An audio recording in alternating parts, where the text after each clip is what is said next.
Hello friends, welcome to my channel. Today we are going to deal with charge, that is section 211 to 224. Charge means informing the accused person of the grounds on which the accused is charged. A charge is defined under section 2B of the code, which states that the charge includes any head of charges when the charge contains more than one head. In the case of VC Sukla versus State, explain the purpose of framing charge is to give intimation to the accused, which is drawn by according to the specific language of the law and giving clear and unambiguous notice of the nature of the accusation. Contents of a charge. Section 211 of CRPC constitutes essential elements of the contents of charge. The charge form shall state the offence which the accused is charged. The charge form shall specify the exact offence name for which the accused is charged. In the case there is no specific name given under any law for the offence which the accused is charged, then the definition of offence must be clearly stated. The law and the provisions of law to the mention in charge form. The charge shall be written in the language of the code. The accused shall be informed about the previous allegations which would expose him to be enhanced punishment if found guilty. In Dalchand versus State, the court held that the defect in the charge vitiates the conviction. Particulars as the time, place and person. Section 212 of CRPC asserts the charge form shall contain the offence for which the accused is charged and the particulars like the time, place and the person against whom the offence is committed, and giving to the accused the precise, clear notice of the matter for which he is charged.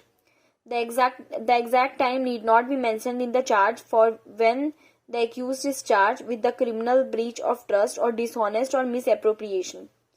In Rancho Lal versus State of MP, it was held that the failure to mention the particulars precisely due to the nature of information may not invalidate the proceedings. Section 213. When the manner of committing the offence is stated, when the nature of the case is such that the particulars in section 211 and 212 do not give the accused sufficient notice of the matter which he is charged, the charge shall contain such particulars of how the alleged offence is committed.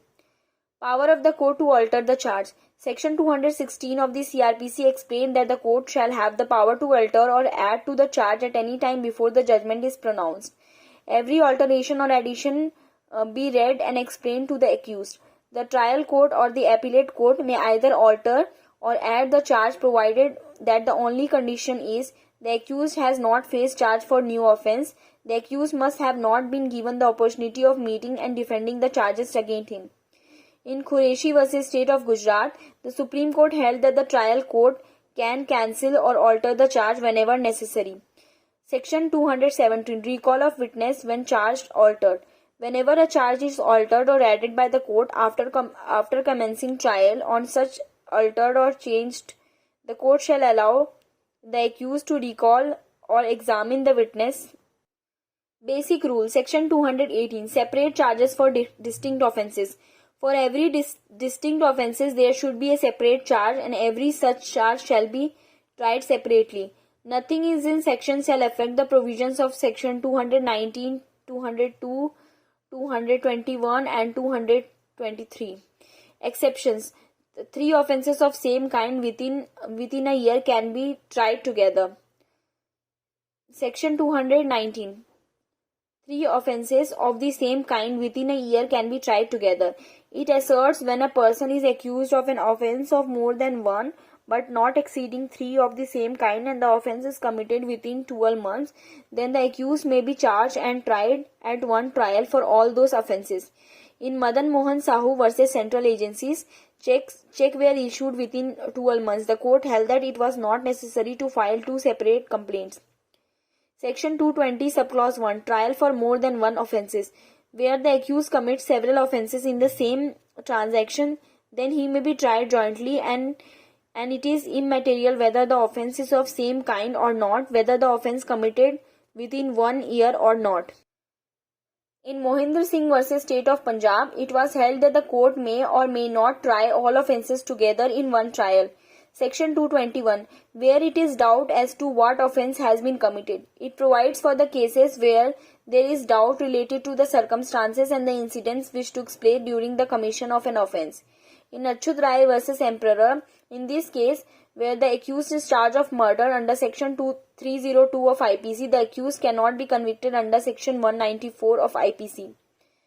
Section 223. What person can be tried jointly? It provides certain persons to be tried jointly. Accused who committed the same offence in the same course of transaction, accused of an offence and the person accused of abatement, accused of more than one offences of same kind, accused of different offences committed in the course of same transaction, accused of an offence which involves theft, extortion and cheating, accused of an offence under section 414 and 411 of IPC. In Dinesh Kumar versus State, in this case, the court held that where several persons are alleged to have committed several offences which may not be wholly unconnected, then they may be joint trial unless such trial is likely to cause embarrassment. Section 224. Withdrawal of remaining charges on conviction of one of the several charges. It states that when the accused is charged for more than one head after the conviction of the accused under that head, then either the complainant or the officer conducting the prosecution may withdraw the remaining charge with the consent of the court. In Vibhuti Narayan Chaubey versus State of UP, in this case, a charge may withdraw under the section only after the judgment and it cannot be deleted.